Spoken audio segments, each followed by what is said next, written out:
여기 20대 초반의 젊은 남녀가 나란히 앉아서 술을 마시고 있습니다. 자연스럽게 둘 사이엔 묘한 기류가 형성되고 교감신경계가 활성화되며 도파민 분비가 촉진, 심박수와 혈압, 호흡수가 증가하며 자기도 모르는 사이에 눈에 띄는 신체 변화가 일어납니다. 곧 남자는 넘치는 테스토스테론과 알코올의 도움을 받아 여성을 향해 최후의 필살기를 날리는데요. 네 엉덩이에 내 고추 비비고 싶어.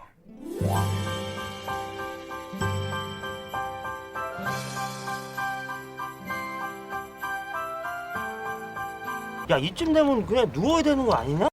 자, 오늘은 이처럼 관객들의 멘탈을 두개골째 갈아 부셨던 극상난이도의 플러팅 장면들을 살포시 소개해 드립니다. 구독은 선택, 좋아요는 필수. 달콤살벌한 무비뷰 지금 바로 시작합니다. 선배 엉덩이에 내 고추 비비고 싶어요.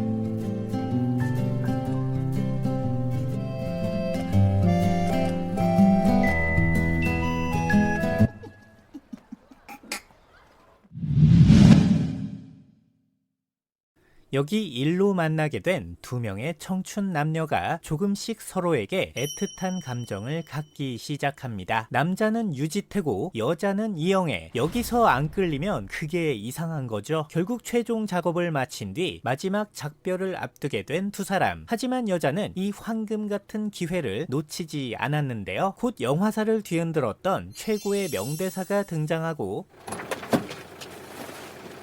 라면 먹을래요? 곧 두 사람은 여자의 집으로 직행, 진짜로 라면을 끓이기 시작합니다. 뭔가 아쉬움이 가득해 보이는 두 사람의 표정. 결국 참다 못한 여자가 회심의 명대사를 한 발 더 던지는데요. 자고 갈래요?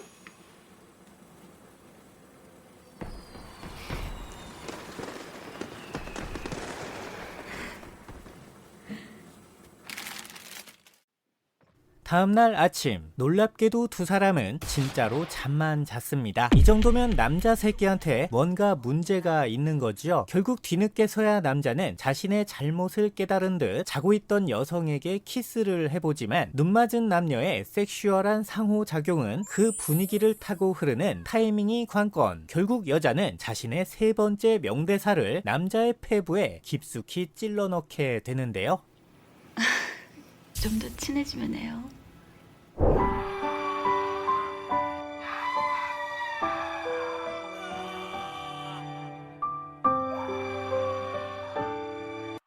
자, 이젠 악마에게 영혼을 팔아서라도 이 여자와 황급히 친해져야겠죠. 상대방이 원하는 걸 제때 알아채고 들어주는 것만으로도 여러분의 연애는 완전 평탄하게 흘러갈 것입니다.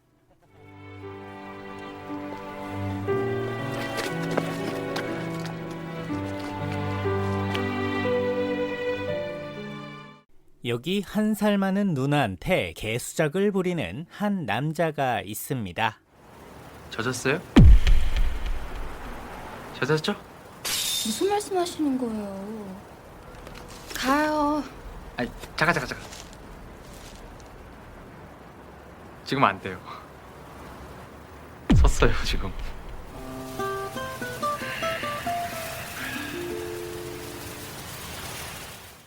이 남자의 이름은 이유림. 생긴 것부터 날티가 줄줄 흐르는 고등학교 영어 교사인데요. 어느 날 자신의 반으로 교생 실습을 온 최홍이라는 여자에게 욕정이 발현, 애인도 있는 주제에 계속해서 관심을 보이며 눈에 띄게 치근덕거리기 시작합니다. 급기야 전체 회식이 있던 날 최홍에게 온갖 색드립을 남발하며 돌직구 발언을 서슴지 않는 날탱이 유림이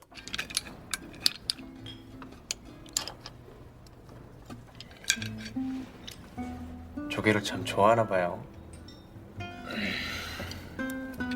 나는 다른 조개 먹고 싶은데. 선생님. 네? 같이 자고 싶어요. 하지만 최홍의 철벽은 유난히도 두터웠고 저희 가서 키스나 하고 갈래요?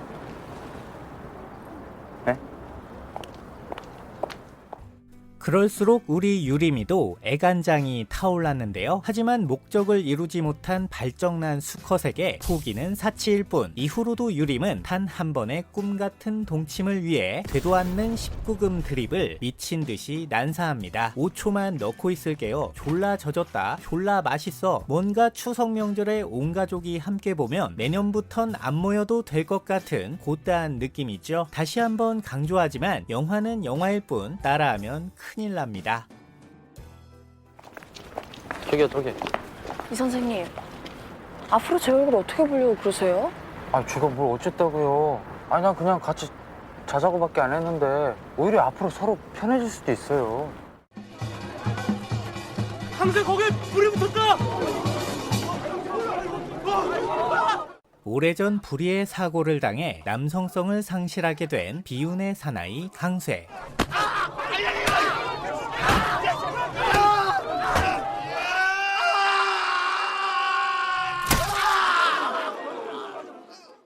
이후 강쇠는 동네 아낙네들의 조롱거리가 되어 하루하루 지옥 같은 나날을 보내고 있었는데요. 하지만 풀 죽었던 시간도 잠시. 얼마 후 강쇠 앞에 음양통달 도인이라는 노승이 등장하여 양기를 회복할 수 있는 비법을 전수받게 됩니다. 그것은 바로 천하대장군 장승 아래 묻혀있는 금기된 술을 파내서 딱 한 모금을 마시는 것이었는데요. 하지만 이성을 잃은 강쇠는 그만 남아있던 술을 모조리 비우게 되고 그로 인해 몸 안에 있던 양기가 미친듯이 폭발. 강쇠는 어마무시한 정력을 가진 최강의 남자로 다시 태어나게 됩니다. 그러던 중 우연한 기회로 강쇠의 그것을 목격하게 된 동네 아낙들.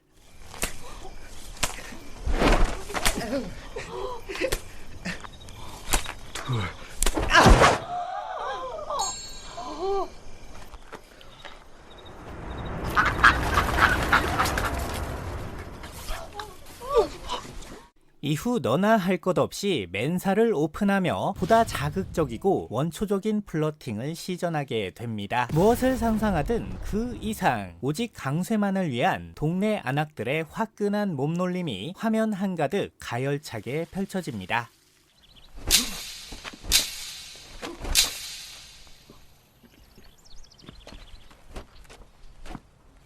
갔어. 그만해. 날 샜어. 오랜 시간 남몰래 좋아했던 소녀가 어느새 친구의 여친이 되었다는 걸 알게 된 현수. 결국 크게 낙심한 그는 그 길로 평소 단골집이었던 못 잊어 떡볶이집을 찾아가게 됩니다. 모두가 깊이 잠든 야심한 시각. 이 시간에 문이 열려있는 것도 솔찬히 신기한데 과감한 옷차림의 주인 아줌마가 등장하여 현수를 온몸으로 반겨주는데요. 급기야 잠깐의 기회를 틈타 현수의 옆자리에 착석. 영화사의 길이 남을 대사를 날려준 뒤 현수도 하고 싶은 거 해. 아유, 단단하네. 오직 연상의 누나, 아니 연상의 아줌마만이 할 수 있는 저돌적인 플러팅으로 순진한 현수에게 무시무시한 밤을 선사하게 됩니다. 참고로 이 장면은 유하 감독이 직접 겪었던 실제 경험담이라고 하는데요. 대체 감독님은 어떤 삶을 사셨던 걸까요? 정말 많은 것이 궁금해지는 그야말로 전설적인 장면이었습니다.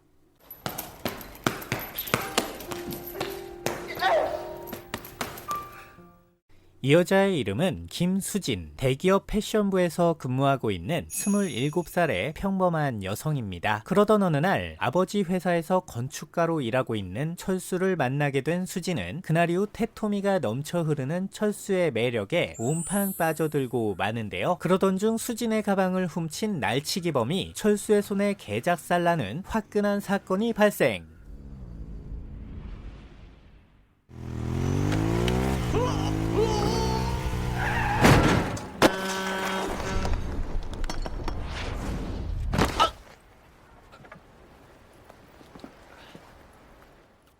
이후 수진의 마음은 철수의 폭발적인 야성미에 더욱더 미친 듯이 끌리게 됩니다. 결국 친구들을 대동하여 마치 우연인 것처럼 철수에게 접근. 우연히 여기 지나가다가 약속이 있는데 여기 계시더라고요.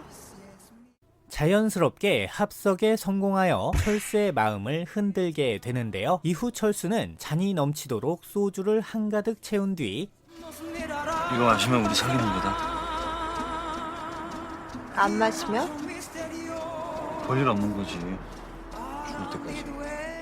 라며 급작스런 고백 공격을 시전합니다. 이를 들은 수진 씨 마치 기다렸다는 듯 원샷을 조지는데요. 한 절반 정도는 질질 흘리면서 빈틈을 보이는 게 포인트. 다 마신 뒤 요사스런 눈빛으로 상대방을 야려주면 그 사람은 이제 네 거가 되는 겁니다. 오직 손예진과 정우성이라서 그나마 가능했던 한국 영화 사상 최고의 플러팅이었습니다. 이거 마시면 묘사 아니라며. 그냥 읽는 거야. 그냥 읽는 거야. 다시 이거 마시면 나랑 사귀는 거다. 말 좋고 이 남자의 이름은 한태일. 40이 넘도록 형 집에 얹혀 살고 있는 대깡패 같은 불법 사채업자입니다. 하지만 그러던 어느 날 태일은 채무자의 딸 호정을 보게 된 뒤 그만 첫눈에 빠지게 되고 그날 이후 호정의 뒤를 몰래 쫓아다니며 본격적인 스토킹 행각을 벌이게 되는데요. 오늘 몇 시에 퇴근해? 65번 고객님. 66번 고객님. 그러니까 몇 시에 퇴근하냐고. 조우정 씨, 그 회사에서 사적인 자리는 좀 피해 주세요. 야, 죽고 싶냐? 누가 깡패 새끼 아니랄까봐 오지게 일방적인 개수작의 연속. 급기야 이자 대신에 하루에 1시간씩 자기를 만나달라며 전대미문의 일수 플러팅을 시전하게 됩니다. 정말 듣도 보도 못했던 파격적인 제안에 격하게 화를 내는 우리 호정씨. 네 진짜 그 돈 갚을 수 있어? 병원비도 미납됐더만. 당신이 무슨 상관인데요? 나한테 도대체 왜 이러세요? 조용조용히 얘기하라고. 하지만 눈덩이처럼 불어난 대출빚을 감당하기엔 호정의 자존심은 그저 사치에 불과했을 뿐 결국 호정은 태일의 악랄한 마수에 꼼짝없이 걸려들고 맙니다. 무려 대출빚을 몸으로 때운다는 정신나간 설정. 경악스러운 스토킹 범죄를 순정으로 미화시킨 남자가 사랑할 때, 아니죠, 깡패가 사랑할 때였습니다.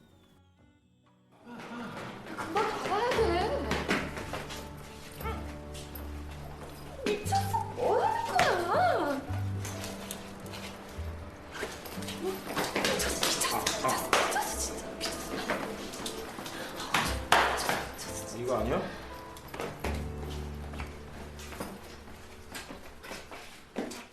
이 친구의 이름은 강준길. 홍성농고 최고의 카사노바이자 소문난 바람둥이입니다. 그의 최대 관심사는 그저 여학생들을 유혹하여 자신의 어장 안에 가두는 것뿐. 심지어 그 과정조차 언제나 같은 수법을 사용했는데요. 자신의 나와바리인 광천 반점으로 여학생을 유인. 일단 짜장면부터 맛있게 비벼주고 폭발적인 칭찬 러쉬로 상대방을 현혹시킨 뒤 하도 이쁘니까 눈을 뗄래야 뗄 수가 없구먼. 아담이어서 예쁘고 통통해서 예쁘고 날씬해서 예쁘고 이?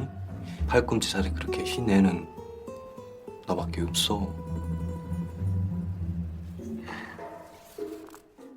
이후 극장에 나란히 앉아 스킨십을 시도. 그렇게 오늘도 또 한 명의 여학생이 준길에게 넘어가고 준길은 자신의 어장 리스트를 또 한 번 갱신하게 되는데요. 행여라도 준길이 아닌 다른 친구가 어설프게 이를 따라했다간 그대로 죽방이 박살.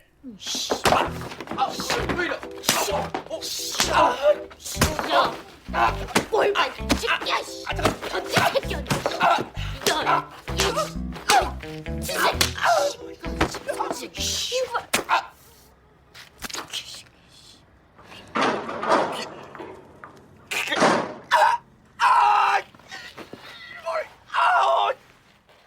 분명 불순한 의도가 다분히 깔려있지만 왠지 모르게 솔찬히 순수하게 느껴졌던 그때 그 시절. 준길이의 개수작. 기껏 진도를 빼봤자 어차피 뽀뽀가 최선이었을 텐데 준길이는 왜 그렇게 여자에 집착했을까요? 정말이지 알다가도 모를 일입니다.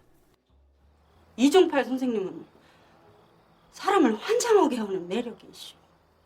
아이고, 가지고 그냥 사랑으로 다 극복을.